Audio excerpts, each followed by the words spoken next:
రోహిణి బండారాన్ని సాక్ష్యాలతో సహా బాలు ముందు బయటపెట్టిన మురళి అసలు ఇదంతా ఎలా జరగబోతుందనేది ఈ వీడియోలో తెలుసుకుందాం. వీడియో నచ్చితే తప్పకుండా లైక్ చేయండి. బాలు మీనాతో ఇలా అంటూ ఉంటాడు.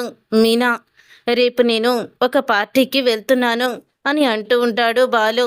ఏంటి పార్టీ అంటే మళ్ళీ మందు పార్టీయేనా అని అడుగుతూ ఉంటుంది మీనా. ఏంటి మీనా, అసలు రోజు తాగకుండా ఉండేవాణ్ణి కాదు. నువ్వు వచ్చిన దగ్గర నుంచి ఆ తాగుడు మొత్తం కూడా మానేశాను. ఇప్పుడు కనీసం నెలకొకసారి కూడా తాగడం లేదు అని చెప్తూ ఉంటాడు బాలు. ఏదో ఫ్రెండ్స్తో కొంచెం పార్టీలో తాగుతాను అని అంటూ ఉంటాడు. అప్పుడు ఇక మీనా, మీరు కొంచెం తాగి ఊరుకునే వాళ్ళు కాదు కదా, పీకిల దాకా తాగి ఎవరొకరితో గొడవపడి వచ్చే రకం అని మీనా అంటుంది. లేదు మీనా, కొంచెమే తాగుతాను అని అంటూ ఉంటాడు బాలు. సరేలే, సరే నేను వెళ్తున్నాను అని ఇక వెళ్తూ ఉంటాడు బాలు. అప్పుడు ఇక సత్యం, ఏంట్రా ఎక్కడికి అని అడుగుతాడు. అది మావయ్య అని అంటూ ఉంటుంది మీనా. చెప్పొద్దని బాలు సైగ చేస్తాడు. ఏదో ట్రిప్కి వెళ్తున్నారు మావయ్య అని అంటూ ఉంటుంది మీనా. సరే, నైట్ టైంలో ఎందుకురా ఈ ట్రిప్పులు, నైట్ టైం వద్దని చెప్పాను కదా అని అంటూ ఉంటే, ఇంపార్టెంట్ నాన్న, వెళ్ళాలి లేకపోతే బాధపడతారు అని బాలు అనగానే, బాధపడతారా, ఎవరు బాధపడతారు అని అంటూ ఉంటుంది ప్రభావతి. కస్టమర్లు బాధపడతారు అని అంటూ ఉంటాడు బాలు. అప్పుడు ఇక ప్రభావతి, అవును మరి కస్టమర్లు అని ప్రభావతి అయితే అనుకుంటూ ఉంటుంది. తర్వాత బాలు వెళ్ళిపోతాడు. వెళ్ళిపోయిన తర్వాత ఇక పార్టీకి మురళి కూడా వస్తాడు. మురళి వచ్చిన తర్వాత అప్పుడే, ఏంటి మళ్ళీ ఎవరినో అమ్మాయిని ప్రేమిస్తున్నావు కదా, మరి లైన్లో పెట్టావా అని అడుగుతాడు బాలు. ముందులాగా కన్ఫ్యూజ్ అవ్వకుండా ఇప్పుడు అంతా ఎంక్వైరీ చేసుకున్నావా అని అనగానే, ఎంక్వైరీ చేసుకున్నానన్నా అని అంటూ ఉంటాడు మురళి. అలా అన్న తర్వాత, అవునా, అవును, నువ్వు ప్రేమిస్తున్న అమ్మాయి ఫోటో కూడా చూపించలేదేంటి, నాకు ముందే ఫోటో చూపించు, అప్పుడు నాకు కూడా ఒక క్లారిటీ వస్తుంది అని బాలు అంటాడు. అవునన్నా, నీకు కూడా ఫోటో చూపించేస్తే సరిపోతుంది అని వెంటనే విద్యా ఫోటోని చూపిస్తాడు. అప్పుడు ఇక విద్యాని ఫోటో చూపించగానే, ఈ అమ్మాయిని నువ్వు లవ్ చేస్తున్నావా అని అడుగుతాడు బాలు. ఏంటన్నా, కొంపదీసి ఈ అమ్మాయికి కూడా ఏదైనా బ్యాక్గ్రౌండ్ ఉందా అని మురళి అడగడంతో, బ్యాక్గ్రౌండ్ అనేది ఏమీ లేదు, మంచి అమ్మాయేలే అని అంటూ ఉంటాడు బాలు. మరి నువ్వు చూడంగానే ఎందుకు అలా షాక్ అయ్యావో అని అడుగుతాడు మురళి. నేనెందుకు షాక్ అయ్యానని అడుగుతున్నావా? ఏమీ లేదు, ఈ అమ్మాయి నాకు బాగా తెలుసు అని బాలు అనడంతో, అవునా, విద్య నీకు ఎలా తెలుసు అన్నా అని అడుగుతాడు.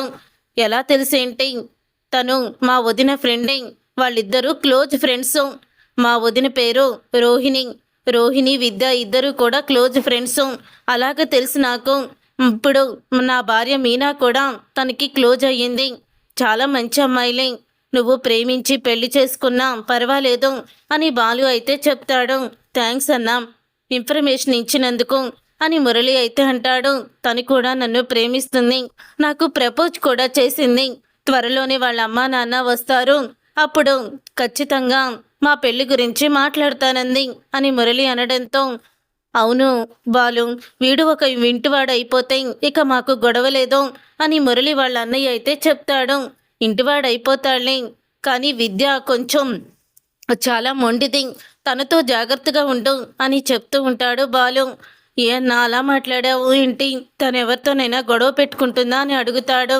అదేం లేదులే, తను మంచిది, ఏమి నువ్వు భయపడాల్సిన అవసరం లేదు అని బాలు అయితే చెప్తాడు.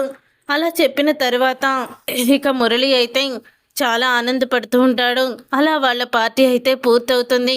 తరువాత రోజు ఇక విద్య పుట్టినరోజని విద్యకి విషయం చెప్పడానికి అక్కడికైతే వస్తాడు మురళి. అలా వచ్చిన తర్వాత అంతకుముందే రోహిణి అయితే వచ్చి ఉంటుంది విద్యకి బర్త్డే విషెస్ చెప్దామని. తర్వాత ఇక బర్త్డే విషెస్ చెప్దామని రోహిణి అక్కడికి వచ్చిన తర్వాత అక్కడే సుగుణమ్మ కూడా ఉంటుంది. అవును, మీ అమ్మని ఇక్కడికి రప్పించావేంటి, నువ్వే మీ అమ్మ దగ్గరికి వెళ్ళొచ్చు కదా అని విద్య అడగడంతో, ఇప్పుడు నేను ఆ ఇంటికి వెళ్తే ఎవరైనా నన్ను ఫాలో అవుతూ వచ్చారంటే అంతే సంగతులు, మరి చింటూ స్కూల్ గురించి వీళ్ళకి తెలిసిపోయింది కదా, అందుకే నా జాగ్రత్తలో నేనున్నాను అని రోహిణి చెప్తుంది. నువ్వు జాగ్రత్తలు తీసుకోవడం బాగా ఎక్కువయ్యాయిలే, కానీ మీనా బాలును మాత్రం నువ్వు చాలా మోసం చేస్తున్నావు. బాలు పైకి అలా గొడవ చేస్తూ ఉంటాడు కానీ బాలు మనసు చాలా మంచిది అని విద్య అయితే అంటుంది. ఇంతలో సుగుణమ్మ, అవునమ్మా నువ్వు చెప్పింది కరెక్టే, బాలు మీనా చాలా మంచివాళ్ళు అని సుగుణమ్మ కూడా చెప్తుంది. తర్వాత ఇక అక్కడికి మురళి అయితే వచ్చేస్తాడు. తలుపు కొట్టబోతూ ఉండగా ఇదేంటి లోపల ఏవో మాటలు వినపడుతున్నాయి అని కిటికీలో నుంచి లోపలికి చూస్తాడు. అప్పుడు ఇక రోహిణి అలాగే సుగుణమ్మ విద్య ముగ్గురు కూడా ఉంటారు. తన పుట్టినరోజు కదా, ఎవరో రిలేటివ్స్ వచ్చినట్టున్నారు అని మురళి అనుకుంటూ ఉంటాడు. అప్పుడు ఇక రోహిణి అంటుంది, బాలు మీనా గురించి నువ్వు నాకు చెప్తున్నావేంటి? అయినా ఈ మధ్య నీకు ఆ బాలు మీనా మీద అభిమానం ఎక్కువైపోయింది అని అంటూ ఉంటుంది విద్యతో. ఏంటి రోహిణి అలా మాట్లాడుతున్నావు? బాలు మీనా నీకు తోటి కోడలు మరిది. చూసావు కదా మన్నా, మనోజ్కి ఆపరేషన్కి తను డబ్బులు తీసుకొచ్చి ఇచ్చాడు. కనీసం ఆ కృతజ్ఞత భావం కూడా లేకుండా మీ అత్తగారితో అంతా నేనే చూసుకున్నట్టు బిల్డప్ ఇచ్చావు అని చెప్తూ ఉంటుంది విద్య. ఇక విద్య అన్న మాటలకి అప్పుడే ఇంకా అంటూ ఉంటాడు. విద్యా మాటలకి ఇక మురళి అయితే విని, ఓహో ఆ రాత్రి బాలు అన్న చెప్పాడు కదా తన వదిన వాళ్ళ ఫ్రెండేనని విద్య రోహిణి అని పేరు కూడా చెప్పాడు, ఈవిడేననుకుంటా రోహిణి అని అనుకుంటూ ఉంటాడు మురళి. తరువాత సుగుణమ్మ, అంత మంచి వాళ్ళని కూడా ఎలా మోసం చేయగలుగుతున్నావు? ఇప్పటికే కట్టుకున్న భర్తని కన్నా అత్తగారికి తల్లిని కూడా మోసం చేస్తున్నావు. నీ మొదటి పెళ్లి గురించి నీకొక కొడుకున్నాడని, నువ్వు కోటీశ్వరాలువి కాదు అని, ఇంకెన్ని రోజులని మీ అత్తగారిని మోసం చేస్తావు? ఇన్ని అబద్ధాలు ఆడుతున్నావు. నీకు పెళ్ళయింది, ఒక కొడుకు ఉన్నాడు. అయినా సరే ఆ నిజాలు దాచిపెట్టి కోటీశ్వరాలని చెప్పి మీ అత్తగారిని మోసం చేసి ఆ ఇంటికి కోడలుగా అడుగుపెట్టావు. మలేషియా మావయ్యని అలాగా ఎన్నో అబద్ధాలు చెప్పి వాళ్ళని మోసం చేస్తూనే ఉన్నావు. చూసావు కదా, అందుకని భగవంతుడు ఏదో రూపంలో నీకు ఏదో ఒక సమస్యని తీసుకొస్తూనే ఉన్నాడు. కానీ నువ్వు అదెందుకు గమనించడం లేదు అని సుగుణమ్మ అంటుంది. అప్పుడే అదంతా విని ఒక్కసారి మురళి షాక్ అయిపోతూ ఉంటాడు. ఇక వెంటనే వీడియో తీయడం మొదలు పెడతాడు. అవును, నేను వాళ్ళని మోసం చేస్తున్నాను. నా పెళ్లి గురించి, నా కొడుకు గురించి నేను నిజం చెప్పలేదు. కానీ ఏదో ఒక సమస్యతో బాధపడుతూనే ఉన్నాను. ముందు మనోజ్కి ఈ విషయం మెల్లగా చెప్పాలి. తర్వాత మా అత్తగారిని మనోజే ఒప్పిస్తాడు. మీరిద్దరూ కూడా నన్ను బుర్ర తినకండి అని అంటూ ఉంటుంది రోహిణి. అప్పుడే మురళి, వామ్మో బాలు అన్నయ్య వాళ్ళ వదిన ఏంటి ఇంత డేంజర్గా ఉంది, వెంటనే ఈ విషయం బాలు అన్నయ్యకి చెప్పాలి అని బాలుకి ఫోన్ చేస్తాడు మురళి. ఎక్కడున్నావన్నా అని అడుగుతూ ఉంటాడు. ఏంట్రా ఎక్కడున్నానేంటి, ఏమైంది అని మురళిని అడుగుతాడు బాలు.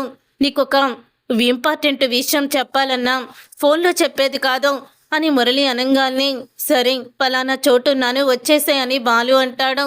అప్పుడే బాలు దగ్గరికి వెళ్ళి మురళి, అన్నా నువ్వు మీ వదిన రోహిణి గురించి చెప్పావు కదా, అదే విద్య రోహిణి ఇద్దరు క్లోజ్ ఫ్రెండ్స్ అని కూడా అన్నావు అని అంటూ ఉంటాడు మురళి. అవును అది నిజమే కదా. అవునన్నా నిజమే. ఈరోజు విద్యా బర్త్డే, తనని విష్ చేయడానికని చెప్పి నేను వెళ్దామని అనుకున్నాను. కానీ ఇంతలో అక్కడికి మీ వదిన రోహిణి కూడా ఉంది. అప్పుడే కిటికీలోంచి చూశాను. మీరు వదిన రోహిణి గురించి గుండె పగిలే నిజం ఒకటి తెలిసింది అని మురళి అయితే చెప్తాడు. ఇక ఆ మాట విని ఒక్కసారి షాక్ అయిపోతూ ఉంటాడు బాలు. ఏంటా నిజం అని అడుగుతూ ఉంటాడు. అప్పుడే మురళి వీడియోని చూపిస్తాడు.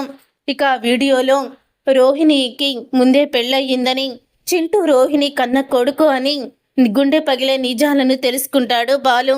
చూసారుగా ఫ్రెండ్స్, రాబోయే కథలో ఖచ్చితంగా ఇలాగే జరగబోతుంది. మరి ఇలాగే జరగాలని మీరైతే కోరుకుంటున్నారా?